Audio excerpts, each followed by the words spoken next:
the missing piece is culture as part of transformation and project management and portfolio management and so forth. Yep. What does your typical engagement look like? I mean, whether it's today or back, I don't know how much things have changed, but walk us through when a client is engaging with you, where does that usually begin? Is it from a speaking engagement? Is it you doing an assessment? Is it a larger project? Just what does a typical engagement with Gerald look like? Well, it usually starts with an assessment. And so I have in fact, I have an assessment that I've done that's based on the Carnegie Mellon and the maturity model. And initially I was doing it like, face to face and asking all the questions. And I built it out where I put it all online. So it's much easier to have more people from the same company do it. And then it consolidates the report. So I basically give them what I call the turn the lights on moment, where basically, a lot of times the leadership will say, this is what I think is going on, but they haven't talked to everyone else or some key people within the organization. And by getting a 360 review of their organization, they get a better feel. They realize that, we haven't communicated greatly in this, and we're missing some things. And so it creates a gap analysis for them. And then I give them like a 1-year roadmap, and they can decide to say, okay, great, we're good. We can take this and run with it. Or they go, man, this is a lot of work and we need your help. Right. And I've had clients who have done that and said, okay, we need your help. So then it's, let's figure out what can you do, which I call quick wins, where the process is half baked. And they just have a few things they need to do to tighten it up. And wow, they're off and running in that area, but there's multiple areas they need to focus on. Right. And then we focus on, well, what are the things that you need my support on? And many times it's not because they can't do it themselves. It's because you've been to so many different places and have consulted for so many different companies that you have this unique perspective of what works and what doesn't work.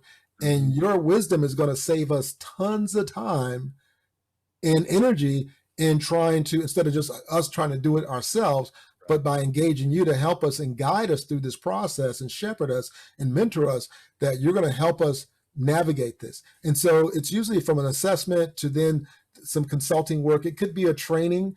It could be, a training based on my book, or it could be training based on their content or based on where they are. And I customize something based on what the need is.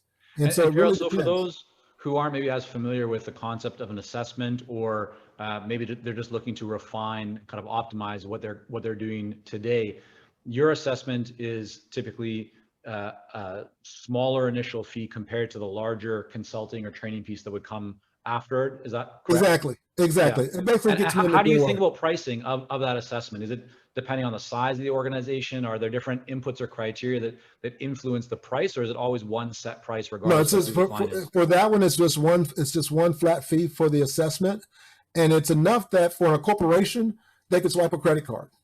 Right. Gotcha. So under $10,000?